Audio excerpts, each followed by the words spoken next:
Na odro mama ye na kpogoma le council ma kana nya be yeve koko ega yi de dzikɔkɔ bubu me. Adodefuga Yame Kropu Dogocho Labalia Mionto Mienya Adodefuga. He was one of the leading warriors of the Anglo. Oh, Maglobe Atankbobe Fifia O Power Share Male Maga Nolabe Echayaka Miaide Efiaukata Miaide Anglo Gao. Anglo Council ama alo Anglo Duko Council ama ogbona be nyɔŋ menɔna mu gake heya nyɔŋ le meta edo dzidzɔ na ma le gbegbe be mie nyɔŋu hã miate ŋu aɖe miaƒe gbe. Mama matso no me enana mianya be le Anglo Dukɔ Council mamawo me le wo me o ike amugo ƒe goa ena mi mo kpɔkpɔma be mia mamawo hã mi le me hema me ɖem ne le na mi ma ta Ugly magistrate ana minya be kesa ro kra ro te da sheun na mi togbiawo mi va gbona la fama Evalov TV Sinabi TV mi va anyako ekenye amugo vago traditional council ape wana tohi adema la afia ba eke mi eva bia dogo togbi vovovo la afia eke wodo anyi ale wo hore council amala egba panke kama mi dogo togbi de kala mi agba ekenye togi adala agave anene wa adoje na mi le egba panke kama togbi egba nye nkeke tohi are na mi le amugo vago eke o homi kam de traditional council ama le kenyo process la makude wana ngule egba panke kama yo akwe afima gbonyara ma ma wororo viere nkonye togbi dala anini enelia kenya chamato fa dufia o agbanya nkaka tohe enya jijogbe na mia afia o kata le dodo ya magba ala bo komite councilor me hike councilor enya amugo vago traditional council ta enya mia fa jijo aba amugo vago fa fia wo na bagba komite councilor me ta jijo nya onya na mi apa eba le nia amia ka va domi councilor me to ya na mi daka varoba fifia yo domia nsema le miachi miao mia pa nya enye final le mia pa to koma lekene ko hosenya ma anya re le nya ma no ho alo gba ko gatte gbere jino ke na won sama akpa agba agbetetere ji konya ala ba afi odo ofia o glo na bo de ho no de ho ka kanyia o ploga tung sosro roma ala bang sosro ya uma anya bo li o glo na ma don kujiba o da je shinyao ba nsa to hiere la fia o shi la dunya ha ma ta agba pa mi apa jaja pa nya glo nkoroji nya kunyo ga glo na mi ta la nya na ho akpa le ya made abo potu komade le ke ne ko alile to komo ike egba fifile fia ameyo ko mo vao ike oho je bo wano cancel ya made nya ka la wo chi na glo na mama bakara jiba glo afia yo ke ha bo no fia pa nya glo na la manana ma ke nya nhlomenya na ba noro ba fia na aha ba na to mo vovoro jigba wo ho duko kata pa wona ko yamba gazette ala ba no gba wo fokwa dogona o le Anglo Traditional Council ke wa gazette o no gazette o afio hoga de council emen la abagba na mi akoma fia amoyo kata gazette leosicho National House of Chief wo we ho de council emegba ayata amoyo ka o ma akpo gazette o harako no to mosha moji ke nya mo dadito wo pongogbo no la ka do rumoji na wo aho gazette class subo ho de council ma na mi awo do asila shima aba duklola wo ne apa bana do jina mi la gba panka yo mi da kwa na mi awe na ba mi apa gba mo gwoda ayata afomaga kumio mi na ba nyata panyana jago na duko kata ni mi ekpo ko mi heda gonami alaba mi apa agbagba jazawe na ba moyo kamo no te paro hangi e jo la fiera usane ayata dono na mi lo togbi wezo aka Yo, mo. Mienya be edzo mede 1 week ko ya na ga trogbo. Leke okojo na ma. Oh, yemelia yako togbi tenge jokoto yomba over mia ni ogbona mia koga de amugo vogo ko council mata na matangbo kemaba yemebe e model li ba maba mata mabado Akpa be na jagba ba. Ba agba po wona anye wona to ya de ke enami amugo vogo traditional council. Leke no kokpo wona le gba fanke kama. oh laba anya togbi badu the fort klebia o kata pe atato na togbi gaina togbi dalani ni a apunu cho enyamanchi ho nyama dugo cho dalaba Okay. mamanya yakaji togbi badu banto togbi dalani ni fo vio nya ita maglobe togbi dala abazu togbi nya yo gabazu fofonye daba yeji mamanya poto yo ko ji badue ita mo kwese ba aglonya shanya hota anya de ka ba gali maglo cho nyamanji ita nya yo glo de dieto kwema Le obe togbi badu be jikpi ade no wagba fika we mi choku afi va dura fia le na anami le. well matang globe badu jia maglobe adugocho adi dalao ji da kama gaka mia fofoa togbi badu fofoa enya kropo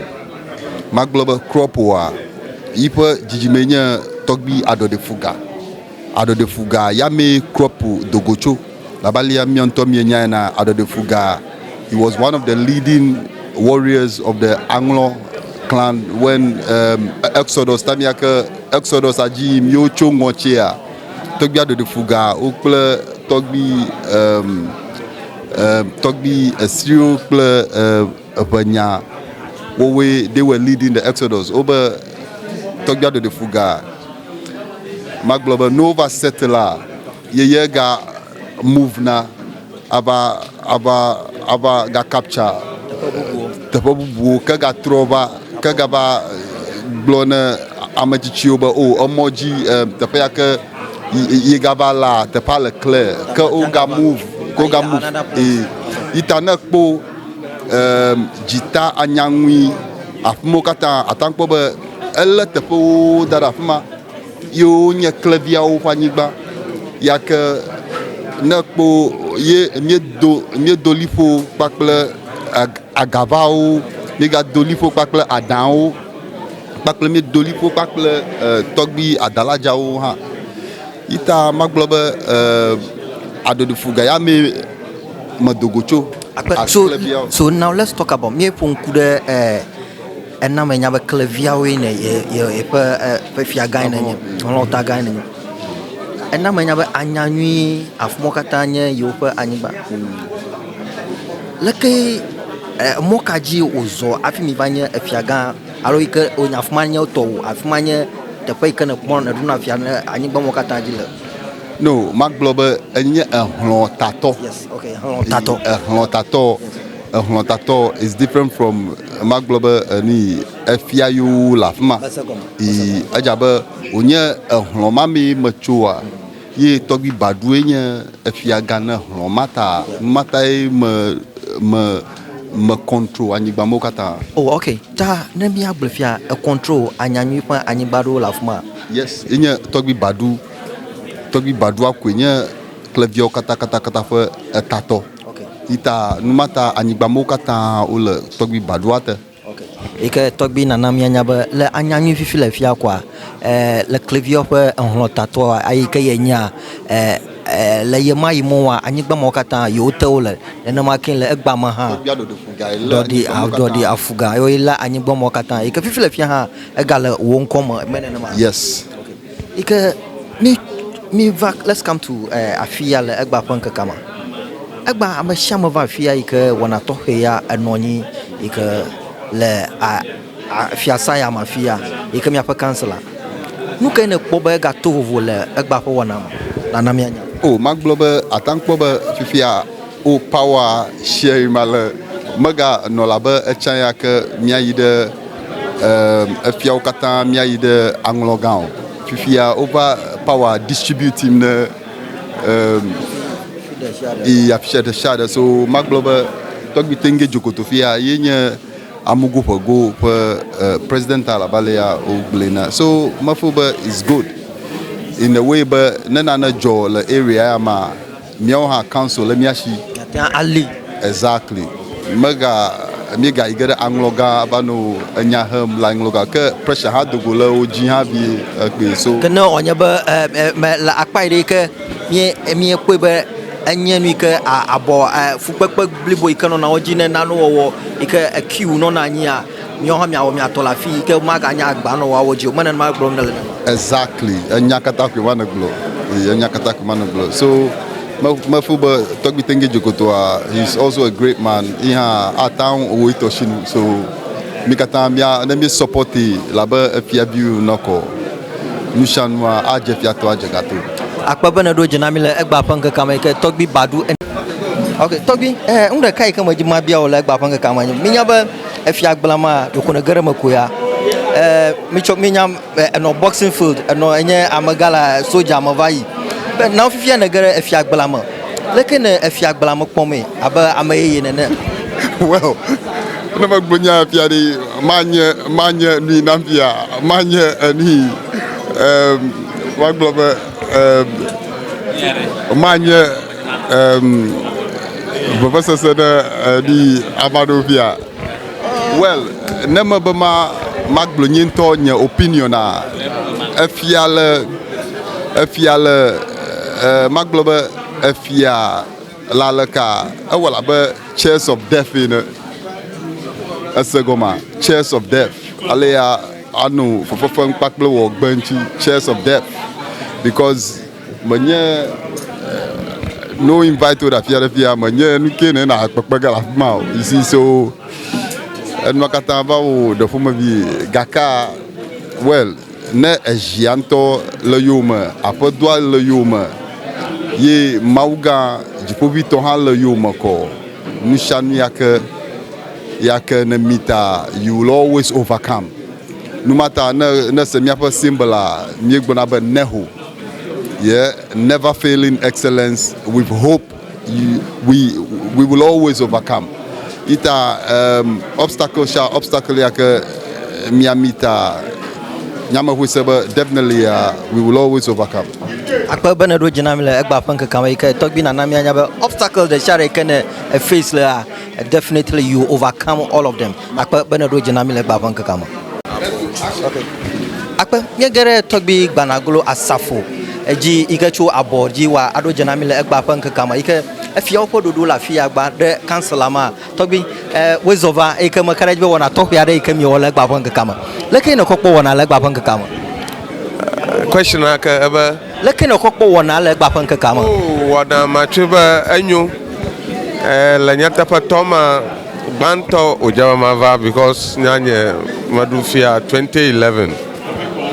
alebo gazetem was it 2012 ke wo gazetem kaka because of yemenɔ anyi o ta yemete eno gbãtɔ mu ye be chance va evelia ma me va ok mie xɔe se me be leke ne kɔkpɔ egba ƒe wɔna le afi ya gba abe ame yi ke ne ge ɖe me le egba ƒe ŋkeke me wɔnawo hã enye nu yi ke edze gɔme ʋu va ɖo afia ɖe yi ke wona mie esue ƒe miaƒe nu vovovo leke ne kɔkpɔ egba ƒe wɔna le egba ƒe ŋkeke oh makplɔ so far so good enyo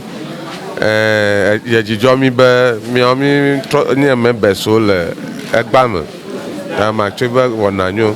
ke tɔgbi medzi be na akɔ nu me nam eyi ke wona mienya be fifi le fia esa mienya be le yewo si me wogana mie kpeɖodzi ma be egba mianye be yewo te ɖe mawua ŋu miaƒe nya yi ke mi gblɔa ye nye mamlɛa ye nye final tɔgbi leke ne kɔ se nya gɔme abe ale yi ke ne le dzidzi fia ƒe gbogbowo ya oh míawo tɔgbiwo ŋusẽ ma le mía si ŋusẽ ma le mía si alebe wogblẽe magistrate ana minya be kesa ɖewo kura ɖewo te ɖe asi ŋu ne mía tɔgbiawo mi va gbɔna le aƒe me ta magblɔ be enu nyui wònye ɖoɖo nyui wònye ta tɔgbiwo ŋusẽ le mía si esa na mi ŋusẽ akpa be tɔgbi eɖo dzina mi le egba ƒe ŋkeke me yi ke míeda akpe no be ne enɔ wɔna me le egba yi ke nyake le asi wòna gblɔ ne wo dumeviwo nye abɔ. O magblɔ ne dumeviwo le abɔ enye be no fi ɖe sia ɖe wo katã nye kpɔme la nye dutɔ la le abɔ la because efia la le mia ŋlɔtsi ŋkɔ no ɖo no mo kplɔ kɔ yi ave o menye fia o edze be kplɔ kɔ yi ave be tsɔ va o gazete o no gazete o ko enye fia ta abɔdua me magblɔ na gbɔviwo be nɔ kpe ɖe ŋuti miatu dɔwo elabe enye nye efia ke enye abɔdume fia ke nye tɔwu gbanaglo asafo enye me ke le abɔdume fia ta edze be kpe ɖe ŋuti miatu dɔwo ne dɔ na yi ŋgɔgbe akpe. Akpa hema tso tɔgbi gbanaglo asafo dzi be wòna mianya be dumeviwo ne kpe ɖe yewu ne yewoawoe ne edua na yi ŋgɔ edua na akpɔ ŋgɔgbe yi le abɔdua me be se be mia katã miesi akpe mie eke ɖe mama ɖeka ŋu yi ke mama ya woawo le kansela me xoxo ta ame yiwo va fia woawo do wo zɔnuwo ɖe kansela me yi ke nye mama ŋgɔgbe gbãtɔ yi ke wòaɖo dze na mi mama leke ne kɔkpɔ gba ƒe wɔna le afi ya gba. Akpe egba ƒe wɔna edze fiato dze gato alebe aleyawo woe na mi nenema tututu woe na mi ma wo ka tamu wɔme etɔ̃ tamua egbãtɔ ne wo ŋutɔwo abe fiawo ene evevelia le Ghana ƒe constitution ŋuti ye tɔtɔlia hã nye kansela ƒe ŋumedrodro míotɔ mi nya alia tamu kaka nɔna ta yevuwo be oath ta wosue in míexɔ wo ɖe hamegba míexɔ wo de kansela me abe efiano kansel me ne nye amugo ƒego ta nenemae egba ƒe wɔna nenema wo yie ma ta fifia wova alɔ ɖeka míexɔ alɔ eve ŋusiaŋu míewɔ ge kansela wohã gume kpɔ ge ano me no yo takpekpea wovava ge ano takpekpea me kpli mi ŋusiaŋu míegblɔ míagblẽ heme va zu oath alo nui atamu kaka ta ya le mía fiawo ɖeɖe dome nenemae ele míwo fiawo ɖeɖe dome nemo. Akpe tɔgbi mama wɔna ya enye wɔna yi ke ame aɖewo dzi mo mekpɔkpɔm o gake wònye ame wo hã ge ɖe habɔbɔ ya me recognition ma le asi o dada ɖe dzi ka wònye na wo abe mama yi ke ne le amugo ʋego kansela me. Akpe ne woɖo mama ye ne kpo gome le kansel ma ke nanya be yeƒe kɔkɔ egayi ɖe dzikɔkɔ bubu me yevuwo be the next level alebe ne woɖo ye me ho gazetɔ hema hã me kansela menɔ go ta wɔna ya gazette xɔlawo wokɔ ɖo alo woxɔ ɖe kansela me ta mɔnukpɔkpɔ blibo wònye be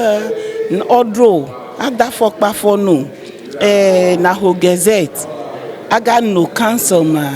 menye yevuwo be post menye post vie nye ma ta le nyanya gonye ma mekpɔ be edom ɖe ŋgɔ alo edomi ɖe ŋgɔ be amugo ʋego ho traditional council ye mie le me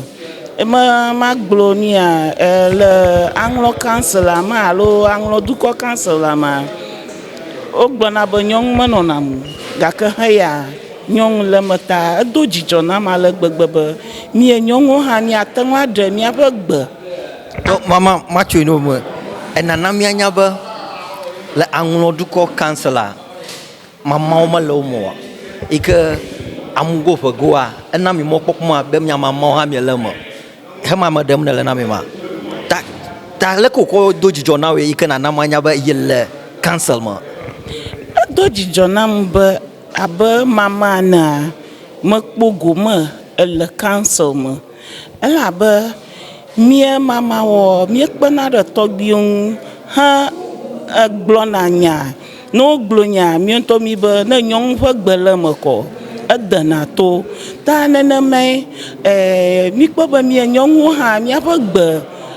edu yi ge alo mie it to enlighten the youth be nyɔnuwo hã le ekpo gome agblɔ nya aƒo ŋu ne yewo a educate yewo ta edo dzidzɔ na me ŋutɔ ne eyi ɖe diada councilor nu ko nye observer ye na nye ge ne egblɔ nya wose ge pepepe gake wogbea meyi ge ɖe yi ke nye aŋlɔdukɔ kansela ne atia yi mitina gake woƒe nya ɖeke me womeŋlɔ ge ɖe agbalẽ me yi ke woada gbede wose ge ne aɖaŋui ne na wo ye wokpɔ be susu le mea woxɔ ge pepepe akɔ wo dɔ gake menye hema megbɔ wotso ge direct o gake heya le amugo ʋegotɔ ya ma heya míekpɔ be mie nyɔnuwo míagbɔ tso ge direct hafi tɔgbiwo na axɔ akɔ wo dɔe. akpe be ne ɖo dzenam le egba ƒe ŋkeke me mama be ne eɖo dzenam le egba ƒe ŋkeke me tɔxɛ akpe na miwo hã míawoe le dɔ dzi mawu ŋutɔ na ƒotsi abɔme na mi edɔ na yi dɔ dzi gana dze ga dzi fi sia fi bi ɖɔ fɔe ɖe ne ɖe ʋea mawu ŋutɔ na axi na mi be ŋsiaŋ na dze fiato adze gato akpe na mi akpe mama be